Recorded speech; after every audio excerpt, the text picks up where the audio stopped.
Hi everyone, it's Dawn Winters and you are watching the Writing for Doctoral Studies series online.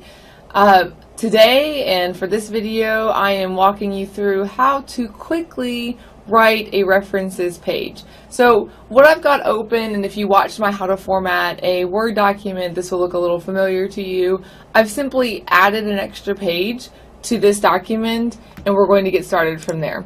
So let's say you've written in a blaze of glory about retention in the Mid-South, but what we're going to be citing is a bunch of books on writing. But it's okay. Once you learn how to cite a book or an article, working your way through a different book or a different article is just a matter of using the language. I have my trusty APA manual right here on hand. There are a lot of great online sources that you can use to walk you through it.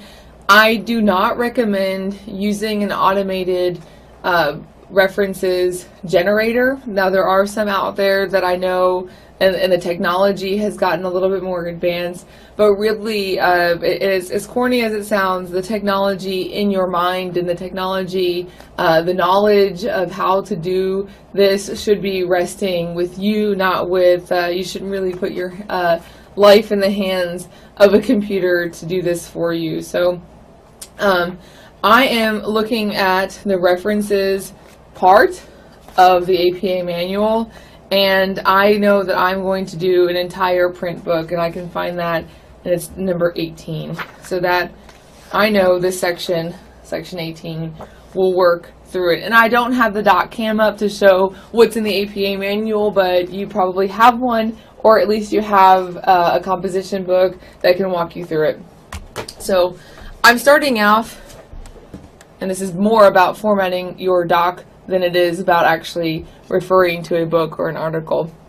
So, of course, you know that references goes in the center at the top of the page. So we're going to start off citing Becoming an Academic Writer by Patricia Goodson. So now, for APA, after a period in your writing, you're going to want to use 2 spaces.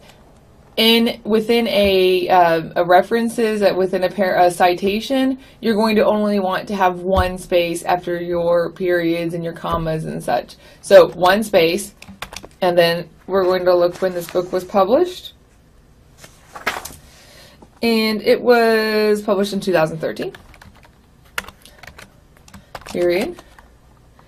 And then, because it's a book, and remember articles will not go in italics, but because it's a book,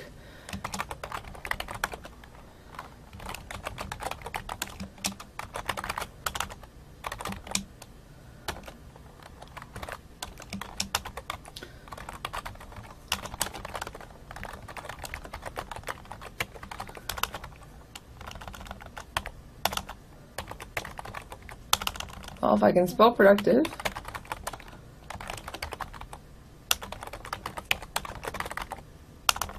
Now this is a mistake that a lot of students make if they're not paying attention to what their APA manual says.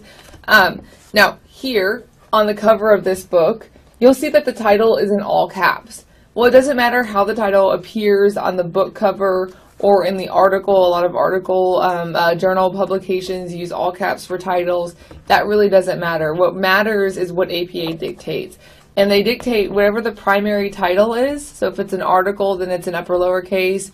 But the journal title, if it's an article, then it's in sentence case. So the first word is capitalized and the rest are lowercase.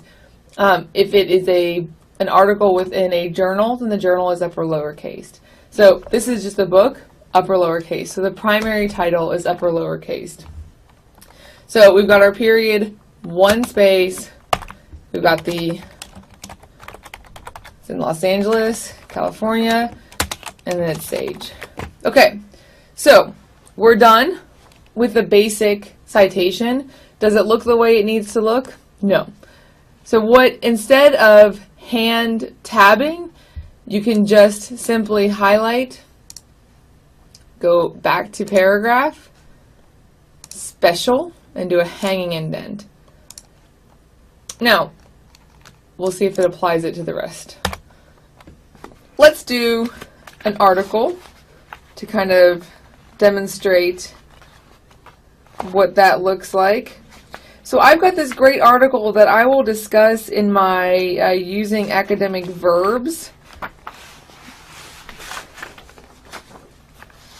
video, but it's called Editorial, a Typology of Verbs for Scholarly Writing.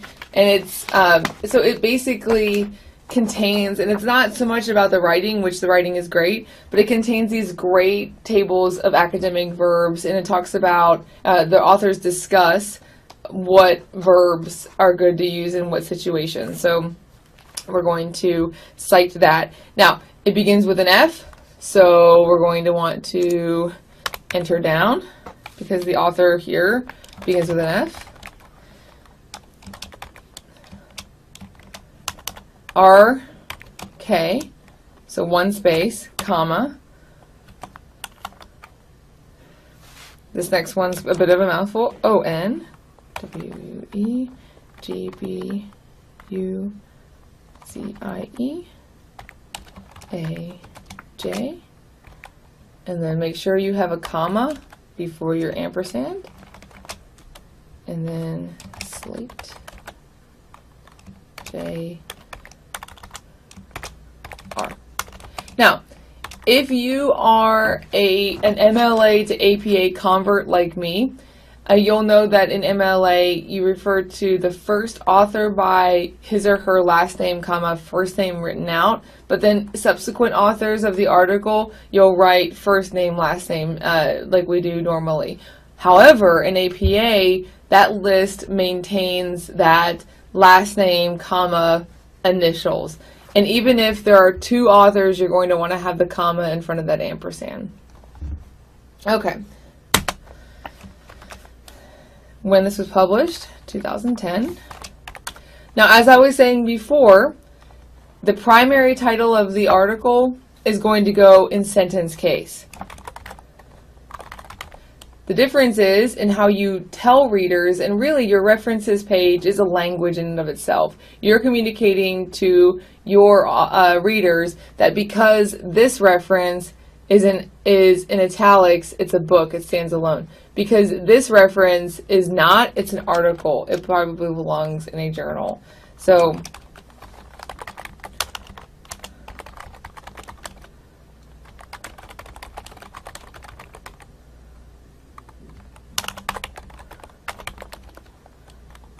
now, if you see, because I applied that hanging indent, it automatically does it. Period. Space. This is in the journal Research in the Schools.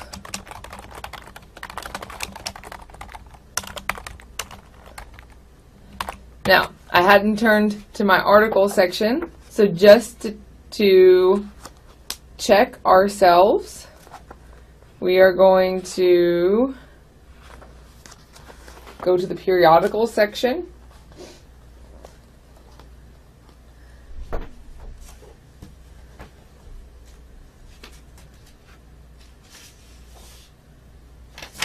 We're going to find here, and we've got the volume number, which is still in italics, that's 17, unitalicized, comma, 1, comma, or I'm sorry, parentheses, 1, parenthesis, and then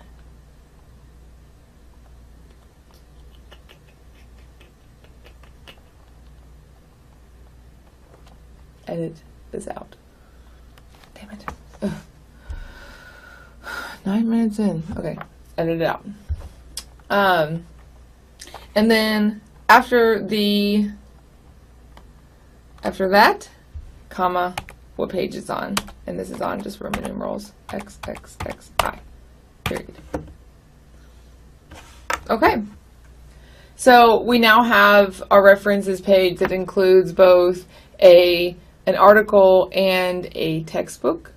And so on that note, I think we'll end our formatting a reference